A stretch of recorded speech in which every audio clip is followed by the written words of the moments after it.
Commander Vextar entered the classroom for the final time. The room was packed beyond capacity. Students sat in the aisles and stood against every wall. Word had spread across the entire academy and beyond. He looked older than when he had started. These lectures, telling this story, had drained something from him. "Today I will tell you how the war ended," he said quietly, "and what the galaxy learned about the price of peace." The screen showed the hegemony homeworld. Massive human fleets surrounded the planet like angry clouds. "The final battle never happened," Vexitar said. "By year 8, our government knew it was over." He pressed a button. The screen showed hegemony leaders in emergency session. They looked desperate and afraid. "High Command had lost 60% of our fleet," Vexitar continued. 3 member species had declared independence. Rebellions raged on 100 worlds. The Empire was falling apart. A student raised her hand. "What made them finally surrender?" Vexitar's scarred face grew thoughtful. "Fear," he said simply. "Fear of what humans would do if we forced them to invade our home world." The screen showed intelligence reports about human military capabilities. "Our spies told us that humans had built something new," Vexitar continued. "Planet-killer weapons, ships that could crack worlds in half." The students looked shocked. "But that was not what scared our leaders most," Vexitar said. "What scared them was a message from Admiral Lee So-Young, the human fleet commander." The screen showed a human woman in military uniform.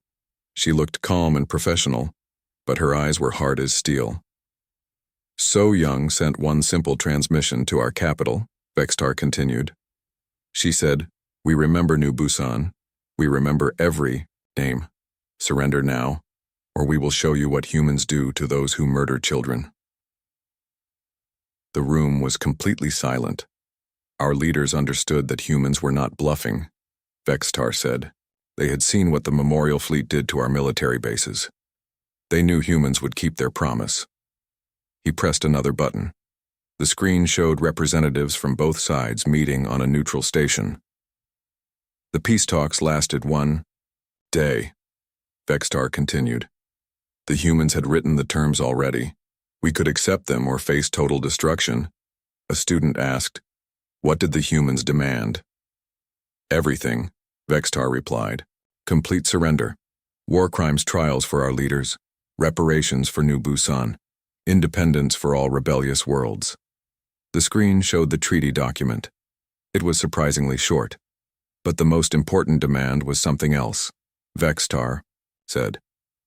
The humans wanted to reshape how the galaxy thinks about war. The image changed to show the new Galactic Council chambers. They created new laws, Vexitar continued. Laws about individual rights, laws about biological weapons, laws about civilian protection. He walked closer to the students. Before the war, the galaxy was ruled by empires, he said. After the war, it was governed by principles that humans had introduced. The screen showed the new galactic constitution. Much of it was based on human ideas.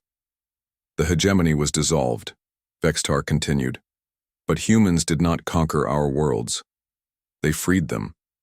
A student looked confused. Freed them? Yes, Vexitar said. Humans did not want an empire. They wanted something they called self-determination. Every species would choose its own government. The screen showed former hegemony worlds holding elections. It was chaos at first, Vexitar admitted. Some worlds fought civil wars. Others split into smaller nations. But humans helped them work it out peacefully.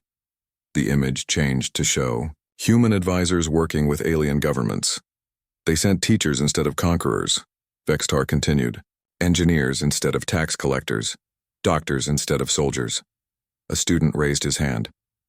Commander, why did humans show mercy after what the hegemony did? Vexitar was quiet for a long moment. I asked Admiral So-Young that same question, he said. She told me something I will never forget. He looked directly at the human students in the room. She said, "We fought to protect our families, not to become like our enemies. If we rule through fear, we become what we fought against." The screen showed reconstruction efforts on damaged worlds. Humans worked alongside former enemies to rebuild what the war had destroyed, but mercy came with a price. Vextar continued. The galaxy had to change. Completely. The image showed new schools being built across dozens of worlds. Humans insisted that all species learn about individual rights, Vextar said. They wanted everyone to understand concepts like freedom of speech and fair trials. A student asked, "Did all species accept these ideas?" "Not at first," Vextar replied. Many thought human ideas were too soft, too complicated. But humans had proven their point with superior military power. The screen showed the new Galactic Defense Force. Ships from many species flew together under human command. The humans kept the strongest military in the galaxy, Vextar continued. But they used it to keep peace, not to conquer.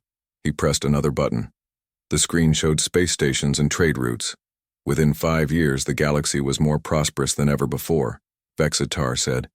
Free trade, free movement between worlds, shared technology and ideas.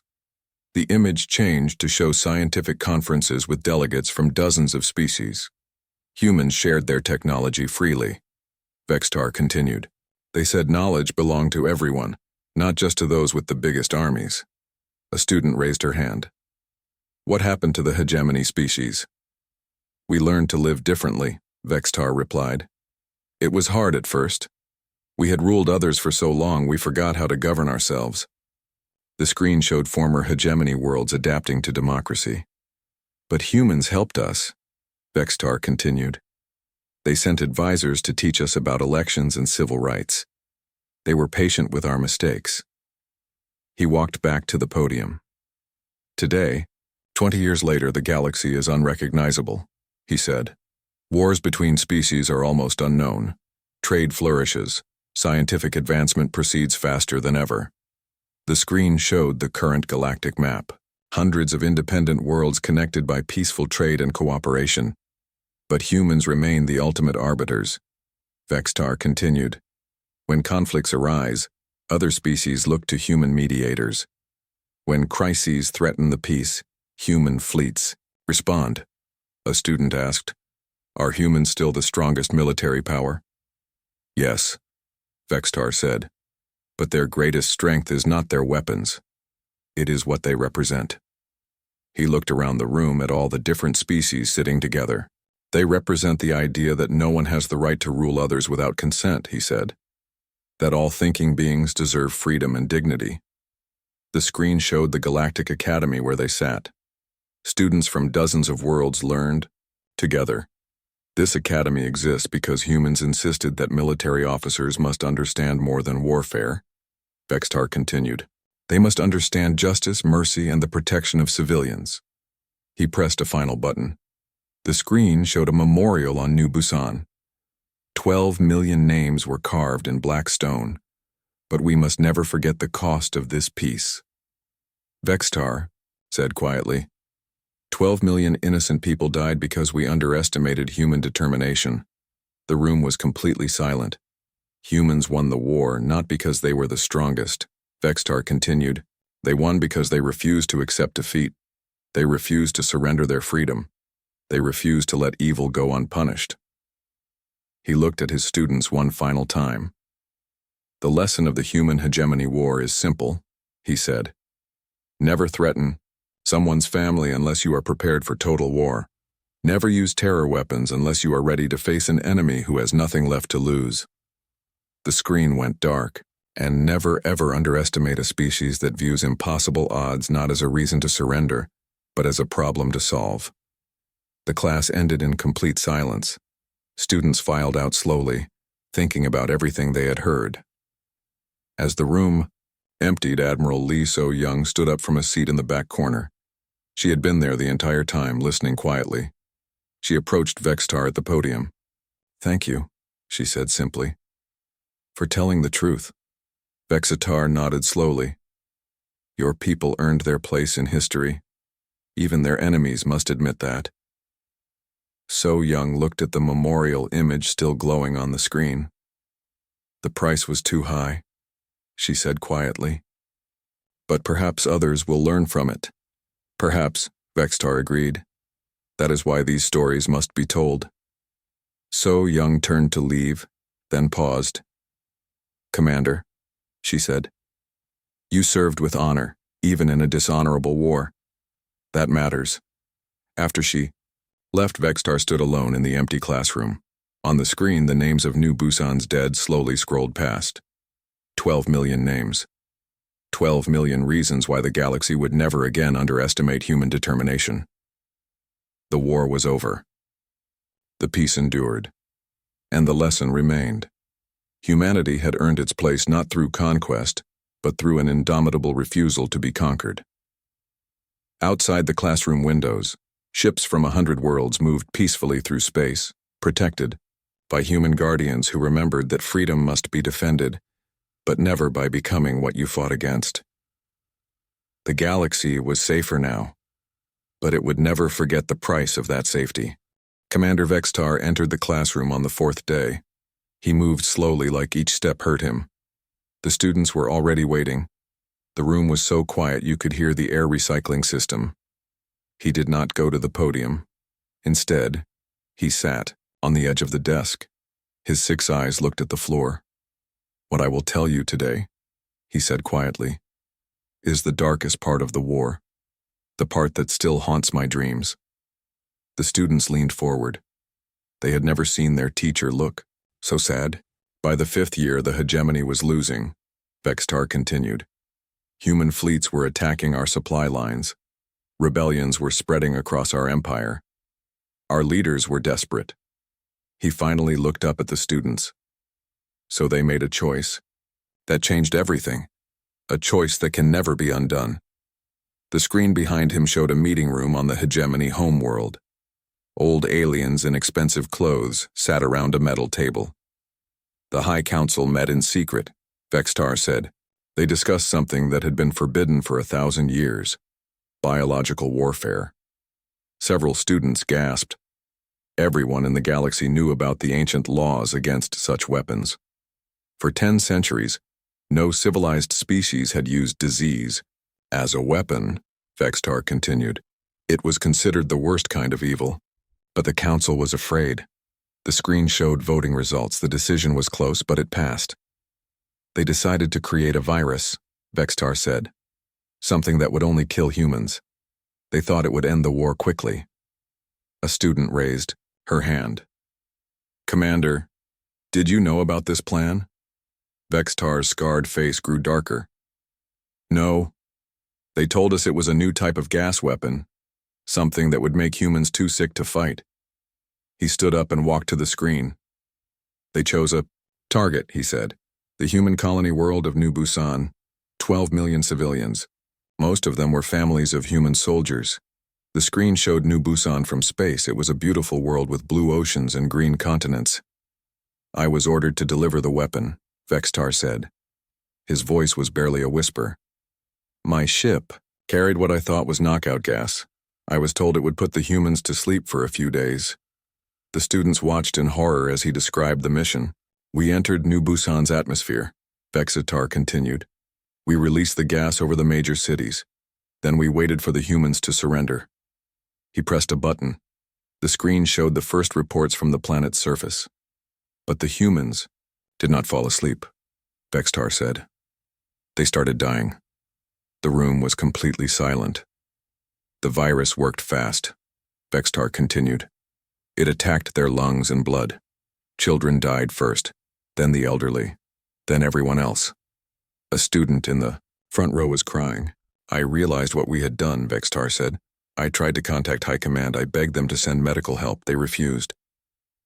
The screen showed evacuation ships leaving New Busan, but there were too few of them. Some humans escaped, Vextar said. Maybe 2 million, the rest died within a week. He turned away from the screen. I have never felt shame like that before or since, he said. We had murdered an entire world. The students sat in shocked silence. This was not the glorious war they had imagined. But the worst part, Vextar continued, was what happened next. The screen showed human military communications. The messages were different now. Colder, angrier. Before New Busan, humans fought to defend their homes. Vextar said. After New Busan, they fought for revenge. The image changed to show human fleets gathering. There were more ships than ever before. The survivors of New Busan joined the human military, Vextar continued. All of them, even the children who were old enough to hold a weapon. A new image appeared. It showed a human woman in an admiral's uniform. Her face was hard as stone. Admiral Park Ji-hai lost her entire family on New Busan, Vextar said. Her husband, her 3 children, her parents. Everyone she loved died from our virus.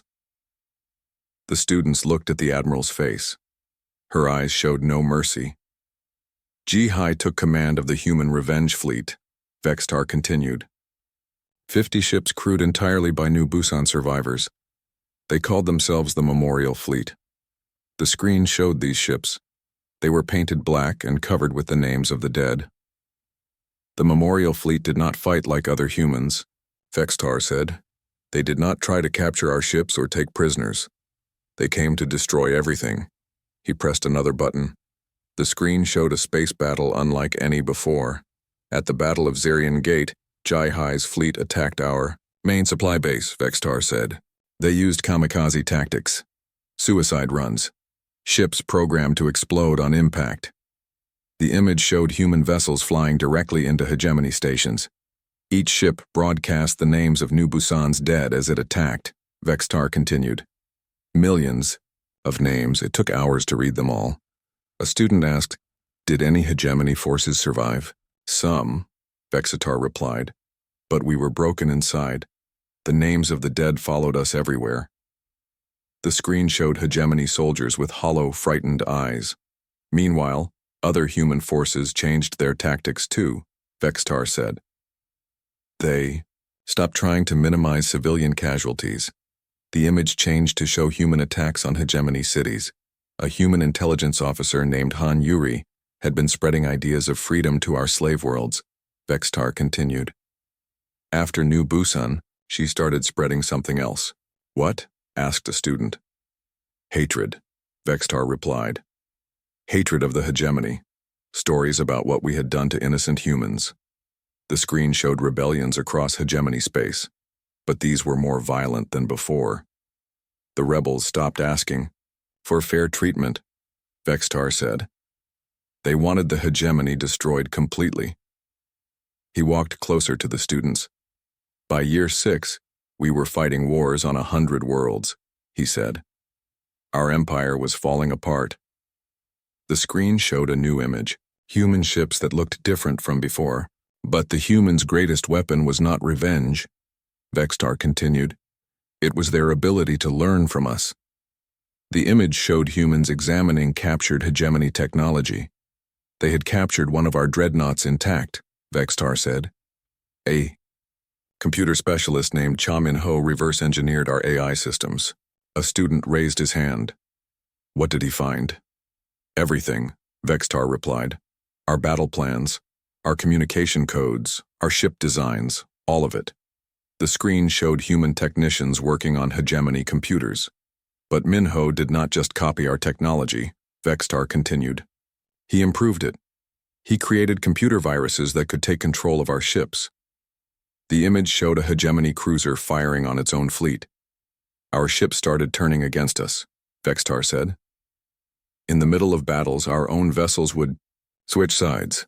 He pressed another button. The screen showed hegemony admirals looking terrified.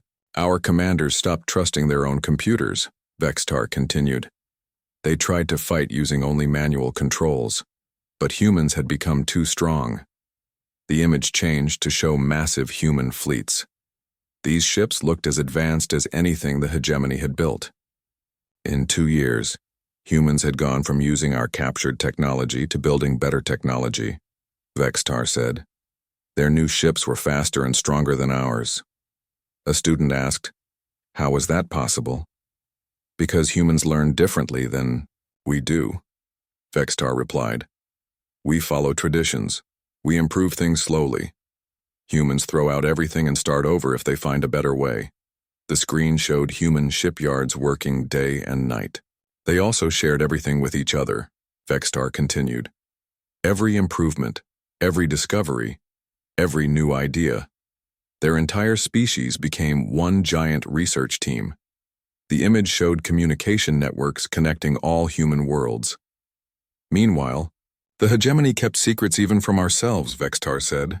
Our admirals did not trust each other. Our scientists competed instead of cooperating. He walked back to the desk and sat down again. By year 7, something terrible was happening to our soldiers, he said. They were breaking down mentally, the dear screen showed hegemony troops refusing to fight. The idea of facing humans in battle became a death sentence, Vextar continued. Not just for bodies, but for minds. Our bravest warriors became afraid to leave their ships. A student asked, "What did High Command do?" "They tried to negotiate," Vextar replied, "but it was too late." The screen showed failed peace talks. The four humans would only accept complete surrender, Vextar said. They wanted the hegemony government dissolved. They wanted our leaders tried for war crimes. He looked at the human students in his class. They wanted justice for New Busan, he said, quietly. And they were strong enough to take it. The screen showed human fleets gathering for a final assault on the hegemony homeworld. That is when our leaders finally realized the truth, Vextar said. We had not been fighting a war. We had been creating our own destruction. He stood up, slowly. Tomorrow, he said, I will tell you how the war ended and what the galaxy learned about the price of threatening human families. The students left in complete silence. Many looked sick. As Hyunwoo and Yoonji approached, Vextar held up his hand. Your people's anger was justified, he said before they could speak. What we did to New Busan was unforgivable. Yoonji nodded. But you helped stop it from happening again. Too late, Vextar replied. Always too late. The classroom emptied, leaving only the weight of history and the ghosts. Of 12 million dead, Commander Vextar entered the classroom for the third day. The hall was packed. Students sat on the floor. Some stood against the walls. News of his stories had spread across the entire academy. He looked tired, older. Telling these stories was hard for him. Today I will tell you about the real war, he said. His voice was quiet. Not one battle, but 8 years of fighting. 8 years of learning that we knew nothing about humans. The screen showed a star map. Red dots marked hegemony worlds. Blue dots marked human worlds. But now there were more blue dots than before. After New Seoul, High Command was angry, Vextar continued. They sent 3 full battle fleets to human space. Over 100 ships, the best captains, the newest weapons. A student raised her hand. Did the humans surrender then? Vextar made a sound that might have been laughter, but it was not happy laughter. No, he said. They did something worse. They got ready. He pressed a button. The screen showed human worlds building new ships. But these were not like the cargo vessels from New Seoul. The humans had 6 months to prepare while our fleets traveled to their space, Vextar said. In those 6 months, they built a new kind of navy. The screen showed strange-looking human vessels. They were ugly and rough like they had been put together quickly. Human engineers took whatever they could find, Vextar continued. Mining equipment, construction tools, farming machines. They welded them onto ship hulls and called them weapons. A student asked, Did those weapons work? Better than anyone expected, Vextar replied. At the Battle of Haven Station, we learned this the hard way. The screen changed to show a space station orbiting a gas giant. It looked small and weak compared to hegemony battle stations. Haven Station controlled an important shipping lane, Vextar said. We needed to capture it to cut off human supply lines. The attack should have been simple. He paused and touched the scar on his shoulder. I was there, he said. Leading the assault force. Haven Station had maybe 50 defenders. We had 500 Marines. The screen showed hegemony soldiers in heavy armor. They looked strong and dangerous. The human commander was Colonel Subin. Vextar continued. A small woman, quiet voice. She looked like a teacher, not a warrior. The image changed to show a human female in simple military clothes. She did not look impressive. When we demanded surrender, Subin sent us a message. Vextar said, She told us Haven Station was her home. She said we could try to take it, but we would pay for every meter. He pressed another button. The screen showed the assault beginning. Hegemony ships attached to the station like parasites. We cut through the hull easily, Vextar said. Our weapons were much better than human armor. We expected to be inside within hours. His voice grew darker.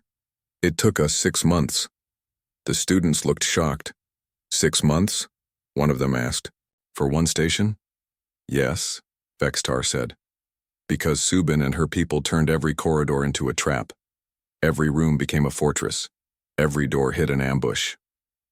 The screen showed the inside of Haven Station. It looked like a maze of twisted metal and broken walls. The humans knew their own station better than we did, Vextar continued. They used maintenance tunnels to move around. They sabotaged our equipment. They poisoned our water supplies. He walked closer to the students. But the worst part was, not the fighting, he said. It was what they did to our minds. What do you mean? Asked a student. Psychological warfare, Vextar replied. The humans played sounds through the station's speakers, crying children, screaming voices, sometimes just silence that went on for days. The room was very quiet now. They left messages for us, Vextar continued. Written on walls in their blood. Messages like, "Welcome to hell and you will all die here." A student in the back row looked sick. After 3 months, our soldiers started breaking down, Vextar said. They were afraid to sleep, afraid to eat, afraid to turn corners. The screen showed Hegemony Marines looking scared and tired. Meanwhile, the humans got stronger, Vextar continued. They built new weapons from our own equipment. They learned our tactics by fighting us every day. He pressed a button. The screen showed a human soldier wearing pieces of Hegemony armor. They started using our own technology against us, Vextar said. A human engineer named Kaite figured out how to reprogram our battlesuits. He made them attack their own users. The students gasped. But Subin's greatest weapon was not technology, Vextar continued. It was hope. Hope? Asked a confused student. Yes, Vextar said.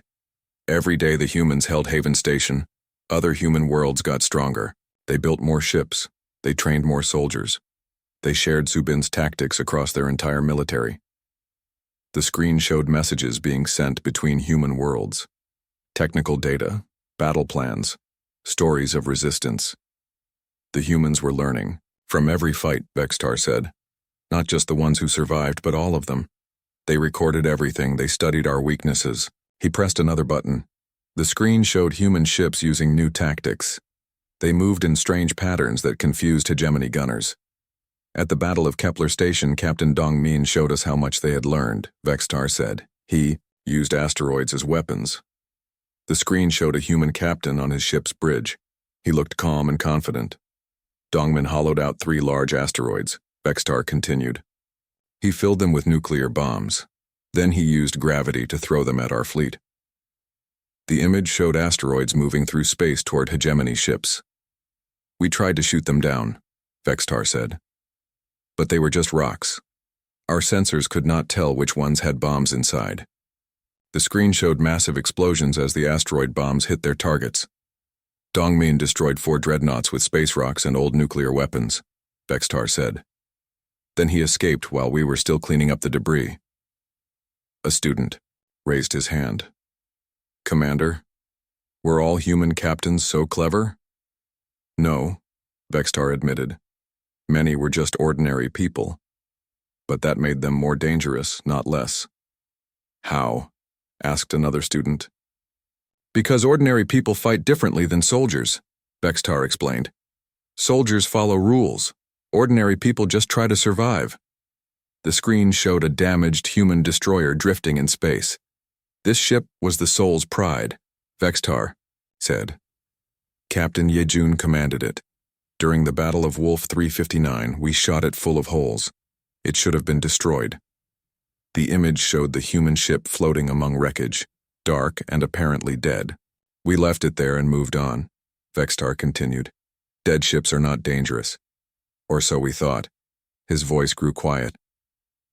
3 weeks later, Yejun's ship appeared behind our supply convoy.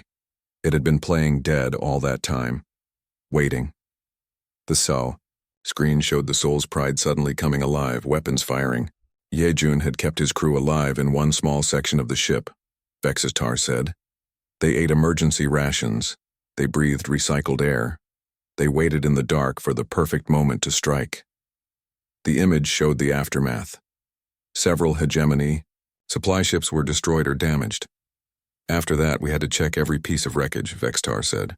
Every dead ship, every floating hull, because we never knew which ones might still have humans inside. He walked back to the podium. By the 3rd year of the war, our soldiers were exhausted, Vextar continued. They jumped at shadows. They saw human tricks everywhere. The screen showed hegemony troops looking paranoid and afraid. But the humans were just getting started, Vextar said. They had learned to make their own energy weapons, better than ours. The image changed to show human ships with new, deadly-looking guns. A human scientist named Dr. Cha Min-ho created adaptive plasma cannons, Vexitar said. The frequency changed during battle. Our shields could not keep up. A student asked, "How did humans advance so quickly?" "Because they shared everything," Vextar replied. "Every discovery, every improvement, every new idea. If one human learned something useful, all humans learned it within days." The screen showed the communication network between human worlds. Information flowed like water between them. The hegemony had rules about sharing military secrets, Vextar said. Each fleet kept its knowledge separate. Humans had no such rules. He pressed another button. The screen showed human children working in factories. Even their young helped with the war effort, Vextar said. Children built ammunition. Elderly citizens grew food for soldiers. Everyone contributed. The image changed to show human civilians, training with weapons.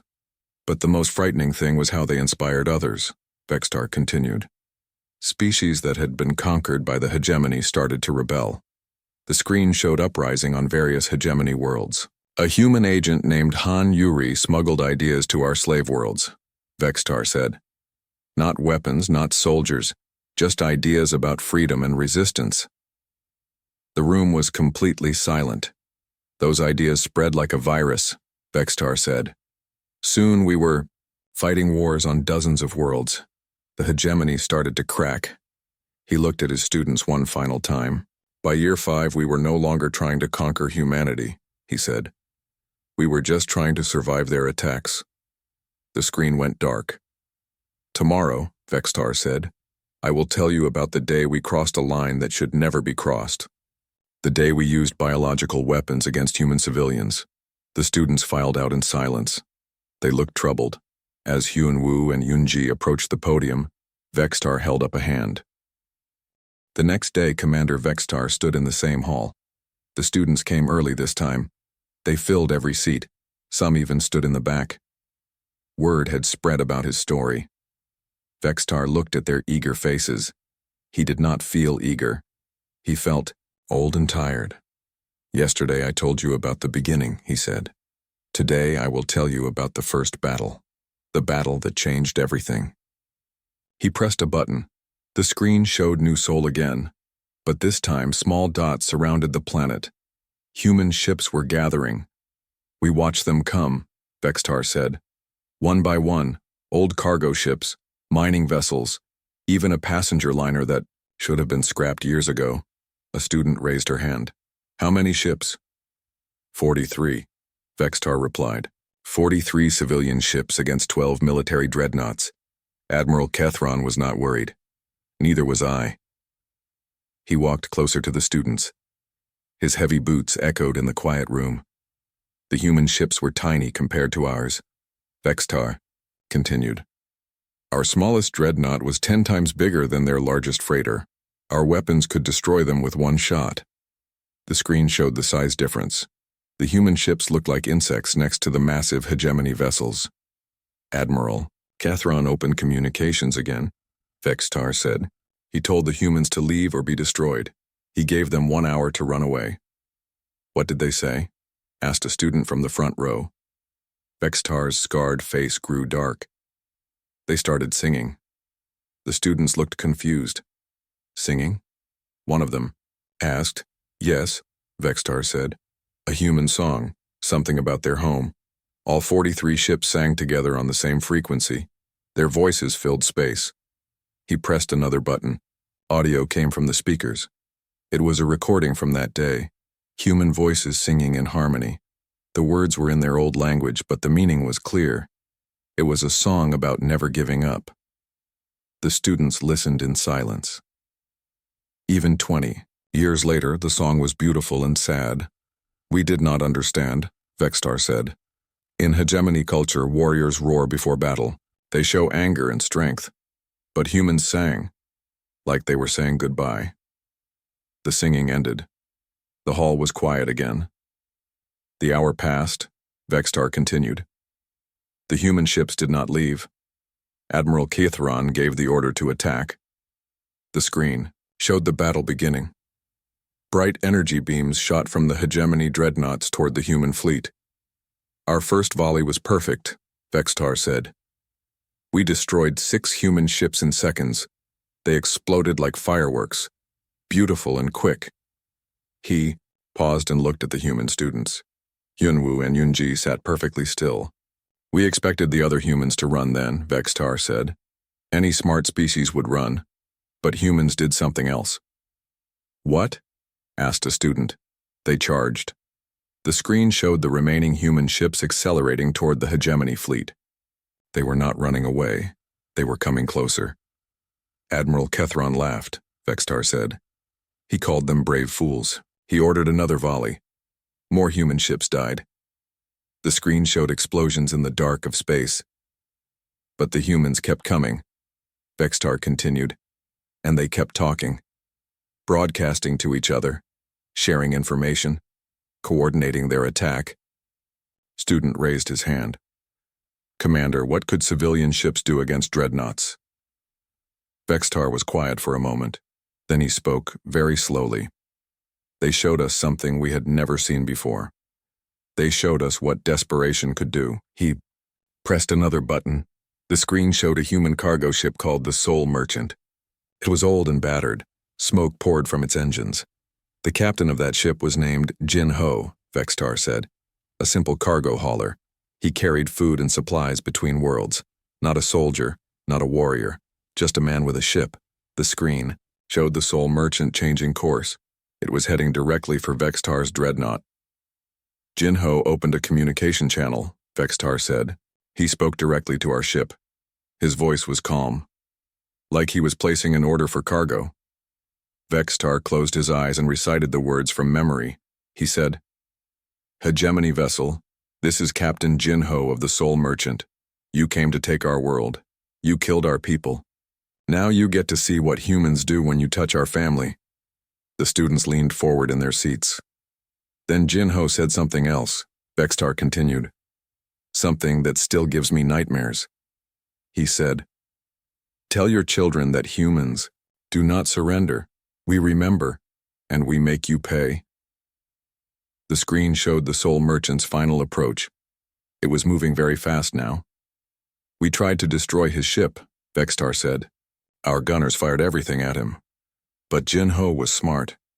He used the wreckage of other human ships as cover. He flew through debris fields that would have torn apart most vessels. Vextar opened his eyes and looked directly at the students. When he was close enough, Jin Ho did something impossible. He rammed his cargo ship into our dreadnought. The students gasped. One of them said, That's suicide. Yes, Vextar agreed. But it was also warfare. Jin Ho had loaded his cargo hold with mining explosives. When his ship hit ours, it created a hole in our hull bigger than this classroom. The screen showed the damage. The proud hegemony dreadnought was wounded and bleeding air into space. But that was just the beginning, Vextar said. While we tried to fix our ship, the other humans attacked. He pressed another button. The screen showed more human vessels moving in strange patterns.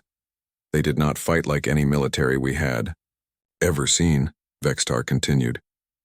They had no formation, no battle plan. Each ship seemed to do whatever its captain thought was best. A student asked, How could that work? Because chaos is hard to fight, Vextar replied. Our battle computers could not predict what the humans would do next. Neither could our tactics experts. The screen showed a human mining ship releasing a cloud of something into space. That ship was called the Boson Digger, Vextar said. The captain was a woman named Su Young. She used her mining charges to create a minefield around our fleet. Another human ship appeared on screen. This one was moving very slowly. The passenger liner New Hope was commanded by Captain Jae-min. Vextar continued. His ship was full of civilians running from the battle, but instead of escaping, he used his ship as bait.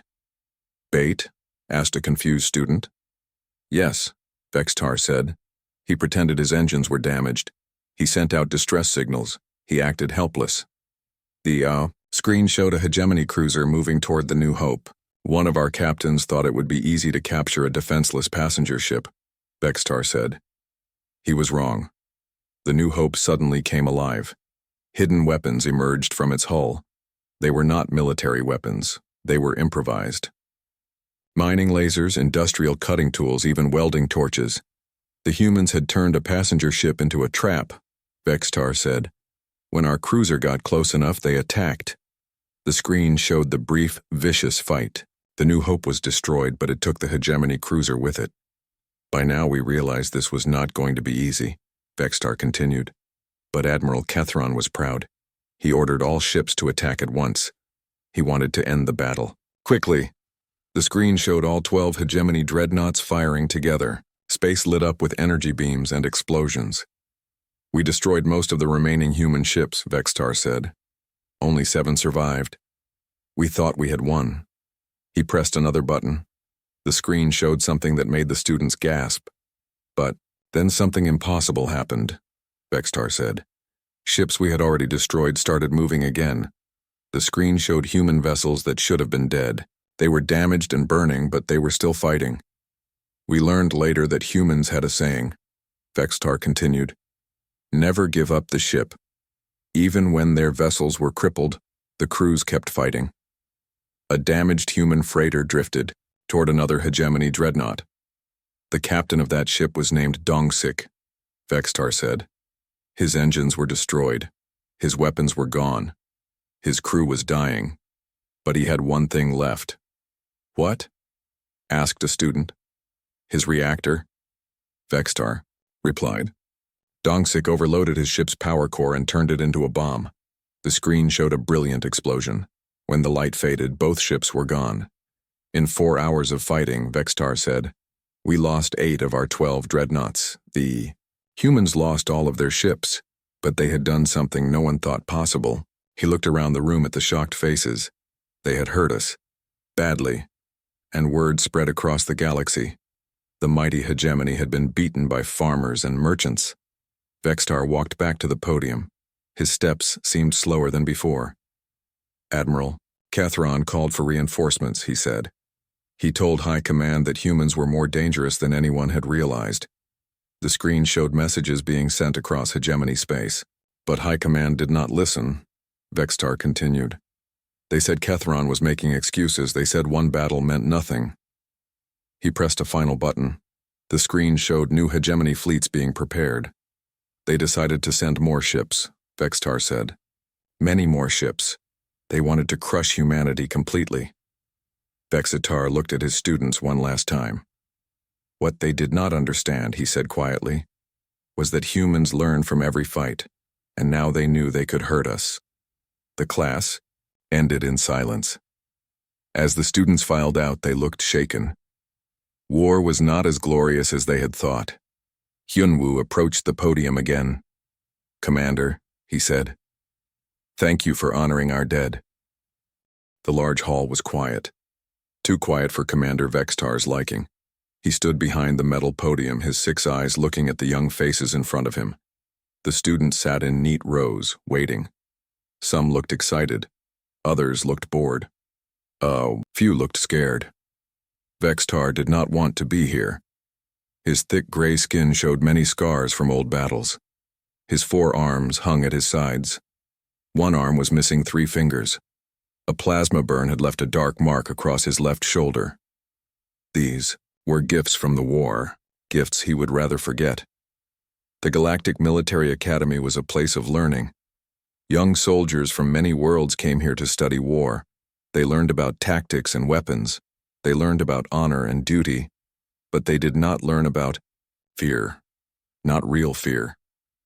"Sit up straight," Vextar said. His voice was deep and rough. "Today I will tell you about humans." Some students shifted in their seats. In the third row, a young human male sat perfectly still. His name was Hyunwoo. Next to him sat another human, a female named Unji. They were the only humans in the room. Vextar had asked the academy board not to put humans in his class. They said no. They said all students needed to hear this story. Even the humans. 20 years ago, Vextar began, I was young like you. I thought I knew everything about war. I was wrong. He pressed a button on the podium. A large screen behind him showed a star map. Red dots marked hegemony worlds. Blue dots marked human worlds. There were not many blue dots. "This is how the galaxy looked before the war," Vextar said. "The hegemony controlled most of known space. We had the best ships, the best weapons, the best soldiers. We ruled over 300 worlds." A student raised her hand. She was from the Kelton species, with green skin and large eyes. "Commander, how many worlds did the humans control?" 12, Vextar answered. 12 small worlds with weak armies and old ships. The students looked at each other. Some smiled. 12 worlds against 300 seemed like a joke. "You think it is funny," Vextar said. His voice grew harder. "I thought it was funny too, we all did." He pressed another button. The screen showed pictures of human soldiers. They looked small and soft compared to other species. No thick skin like the hegemony troops. No natural armor like the Vorthak. No sharp claws like the Zentari. "Look at them," Vextar said. "Weak creatures. Pink skin that tears easily. Small muscles. Short lives. They could not see in the dark like us. They could not breathe poison gas like the Vorthak. They could not survive in space like the Zentari." A student from the back row called out, "Then how did they fight the hegemony?" Vextar's 6 eyes all focused on the student. "That is what I am here to tell you." He moved away from the podium and walked closer to the students. His heavy boots made loud sounds on the metal floor. "The Hegemony Council met to discuss the human problem," Vextar continued. "The humans had something we wanted. Their worlds sat on important space routes. Ships could travel faster through human space to reach the far colonies." The screen changed to show space lanes marked in bright yellow. They cut right through human territory. "The council said it would be easy," Vextar said. "Send a few ships, show our power. The humans would surrender in days, maybe hours." He stopped walking and looked directly at Hyunwoo and Yoonji. The 2 human students did not look away. "I was chosen to be part of the first attack fleet," Vextar said. 12 of our best dreadnoughts. Each ship was bigger than a human city. Each ship carried enough firepower to crack a planet. A student raised his hand. "Did you attack their homeworld first?" "No," Vextar replied. "We attacked their weakest colony, a farming world called New Seoul. Intelligence reports said it had no military base, no strong defenses, just farmers growing food." The screen showed pictures of New Seoul from space. Green fields covered most of the land. Small cities dotted the surface. It looked peaceful and quiet. "We thought it would be perfect," Vextar said. "Destroy their weakest world first. Show the other human colonies what would happen if they did not surrender." He pressed another button. The screen showed the hegemony fleet. 12 massive ships, in perfect formation. They looked powerful and deadly against the stars. "Fleet Admiral Kethron was our commander," Vextar said. "He had won 50 battles. He had never lost a single ship. He was confident." Vextar's voice became quieter. The students had to lean forward to hear him. "We came out of hyperspace above New Seoul. Our sensors scanned the planet. We found exactly what we expected. A few orbital platforms, some cargo ships, nothing that could hurt us." He paused and looked around the room. Admiral Ketheron opened a communication channel to the planet. He told them to surrender. He said we would spare their lives if they gave up without a fight. What did they say? Asked a student. Vextar's scarred face showed something that might have been a smile, but it was not a happy smile. They said no. The room was completely silent now. Even the air recycling system seemed quieter. Not just no, Vextar continued. They said something else, something I will never forget. A human leader named Mayor Kim spoke for the planet. She said, "We are not soldiers, but we are not slaves. If you want our world, you will have to take it from our dead hands." Vextar walked back to the podium. His steps seemed heavier now. Admiral Kethron laughed, he said. We all laughed. Dead hands could not hold anything. We began our attack. The screen showed the first bombardment. Bright beams of energy shot down from the hegemony ships toward the planet's surface. But something strange happened. Vextar said. The humans did not run, they did not hide, they started talking. Talking, asked a confused student. Broadcasting, Vextar explained. On every frequency, to every human ship and station within light years, they were sharing information about us, our positions, our weapons, our attack patterns. He pressed a button. The screen showed communication, signals spreading out from New Sol like ripples in water. At first we did not care, Vextar said. What could a few cargo ships do against dreadnoughts? But then more ships started arriving. Human ships from all over the system. The students watched as small dots appeared on the screen around the hegemony fleet. They were not warships, Vextar continued. They were freighters, mining vessels, passenger ships. Some were so old I was surprised they could still fly. A student raised her hand. Commander, why did civilian ships attack military vessels? Vextar looked at her for a long moment. Because, he said slowly, we had made a mistake. We thought humans were like us. We thought they would follow orders from their leaders. We thought they would be smart and surrender when faced with superior force. His voice grew harder. But humans are not like us. When we attacked New Sol, we did not just attack a human colony. We attacked their family, their home. And humans will do anything to protect their family.